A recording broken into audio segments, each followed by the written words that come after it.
Hello and welcome. I'm Sheron. In my home studio today we're going to work with making your own props. And the focus of this video today is making a bolster or something similar too. I want to first talk about the different types of bolsters that you can find and what some of the differences are between them. So I have 3 different bolsters here with me today. So I'll start with this one. This is called the classic rectangular bolster. So it's a wider bolster, a little bit kind of on the narrower side in comparison to the cylindrical bolster. So this cylindrical bolster is a taller one. You can also get them in shorter. You can also get these rectangulars in the taller version. This is called the restorative version, this gray one. And the round ones, as you can see, are round. They are a little narrower in their width, and they tend to be a bit firmer as well. They're not quite as cushy sometimes. And there's pluses and minuses to that. And then lastly is something called the Prana Bolster. And it's narrower in comparison to the rectangular, and a little bit longer, and roughly the same depth, I would say, but I find them to feel a little bit smaller in that as well, in the height. So depending on what you're using it for, or you might just have a personal preference. If you do have a bolster, you might now also find different ways of modifying it to change it around. So if you don't have any bolsters, which is going to be the focus of our video today, I'll go through how you can design your own. I'm going to move my bolsters off to the side. And I have a variety of things with me here today. So I have simply my bed pillow, cushy bed pillow, and I can use this in multiple ways. It is wide, so bed pillows tend to be wide and they tend to be short. So how do you play with that? So my bed pillow is malleable, let's say. So I'll grab the edges of the sheet or the pillowcase, give it a bit of a shake to get all the contents kind of smushed down, and then I'll roll this edge like so. So what I can do from here is I could use a couple safety pins or clothes pegs or something, and that will make it a little narrower and a bit more compact as well, because bed pillows can be a bit squishy. So that's that. If I don't want to wreck my one and only good bed pillow using it in that way, you can simply use it the way that you have it and add some other bits and pieces to it. Another simple tool is the pool noodle. So I have a pool noodle that's been cut down to roughly bolster height. And I can use this as a, let's call it an inner spine or support for creating a bolster. So I can take this pool noodle and just place it underneath my bolster. So if I'm doing something like heart bed where I'm lying along the back of the bolster, it just adds a bit of structure to it. I can also use this for other back bends.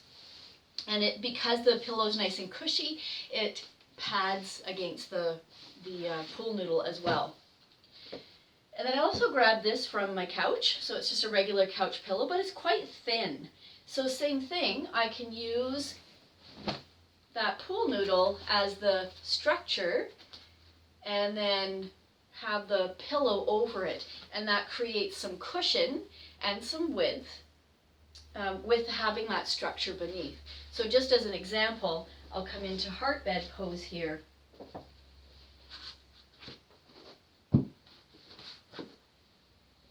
As just one example of what we might use a bolster for. So here my spine is fully supported, my head is supported. If I were a taller person, I'd need something else underneath my body here. It's on the firm side, but it's still comfortable.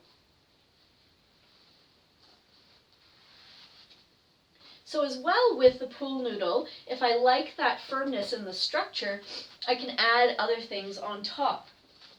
like a folded blanket or a towel, which I have here.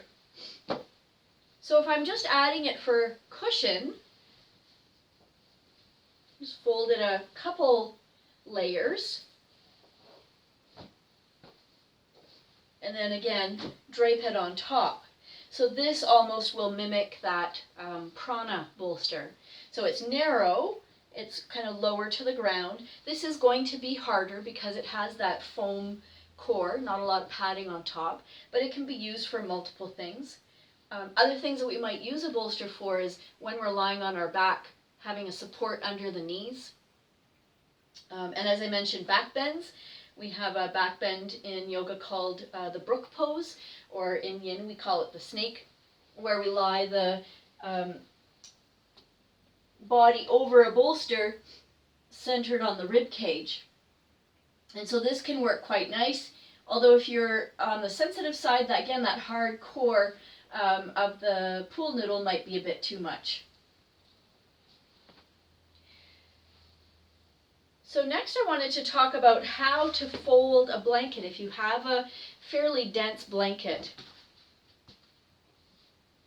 So what I have here is a wool blanket. This is actually a yoga blanket. I believe it's even from Half Moon. It's been around for a long time. So the quality of the blanket can make a difference as well. Things like really plush fleece blankets, or something like this very holey or gauzy crocheted might do the job or might not. You'll have to play around. Something as well that you want to look at is the type of seam that's on the edge, so that it doesn't interfere in either like pressing in a body part or making the bolster misshapen. So the great thing about this being a yoga blanket is that it is designed for that, so it doesn't have an edge at all the way around. And it's big, so this will cover your whole body in Shavasana, which is nice. And because it's a thicker wool blanket, it has some firmness to it.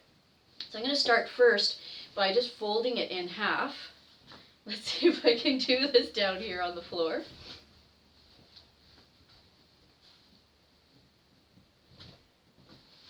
So I folded in half, and then from here I need to kind of decide what shape or size I need for the purpose that I'm using it for. If I want to use it for heart bed in particular, I'll keep it at this length, and I'll begin by just getting it a bit smaller. So I'm going to fold it in half again. And then I know that this length is going to be fine for me, and now I'm going to fold it accordion style. Often if you roll it, you don't always end up in a kind of perfect roll. So accordion style folding helps it to be balanced or even on both sides. So I'll start with my initial fold, and I'm going to go for a narrower version. And then I'll pick it up at the edge of the fold and fold it under. And smoothing it out as I go so that I'm checking to make sure there aren't any wrinkles that are going to cause a feeling of imbalance. And then I'll pick that up again and fold that over. So it can be a little more technical when you're making your own props, but it's totally doable. And again, folding it over. And that should be fine there. And I can give it a little test out. Oh, there's a little crease in there, so I want that out. There, so now it's even. It's a rectangle, or a rectangle on both sides. So in other words, the left side of the bolster is the same height as the right side. So it's level. That's the word I was looking for. So I'm going to start off again. If I were coming into heart bed pose, for instance, a little bit of space between me and the bolster, lying back along the length. That feels pretty good. It's a smaller, lower to the ground, so it's going to be a gentler chest opener, shoulder opener, which often is fine. If you want to add to this, if you have a couple blankets, you could add another blanket. You could also place this on top of something else. So I'll talk about another way here. You can use these chip blocks. These are kind of the carpet underlay chip blocks, yoga blocks. So having a couple of those, stacking them short edge to short edge. Again, if you're taller, you might need something else underneath your head to support. And I can use this just on its own. Again, if I want something lower to the ground, this is wider, so it's wider like one of the rectangular bolsters. So it's going to support more of the rib cage and the backs of the shoulders. So again, I'll use heart bed as the example here. And if I want more height, I have a couple of ways that I can do that. I already have this handy dandy folded blanket bolster that I can place on top, which will also add cushion as well as height. Or if I have a spare yoga mat around, I can use a rolled up yoga mat. Rolled up yoga mat on its own, or even on top of the blocks. This is going to add quite a bit of height. It's going to be a very deep low back opener and might be too much for some people. Also, because this is narrower, if you're using it as, for instance, with heart bed, there's going to be more of that dropping of the shoulders behind or back. So that's kind of the basics of some of the things that you can do. Be creative, and as you're going through different practices, play with, each time you come into a practice, play with a different prop and see how it feels. Because it's not that one is necessarily better than the other, they're just going to be different, and you'll get different effects from. So if I work with, for instance, again, heart bed on a rolled up yoga mat, it's going to give me a very different outcome than if I work on the rectangular bolster, or if I work on a blanket or my bed pillow. So each of those are going to offer something different. So it can simply be nice, even if you do have a regular yoga bolster, to try something a little different. So happy experimenting. May your yoga practice flourish. And check out my other videos on how to make other supports for your yoga practice. Have a great day.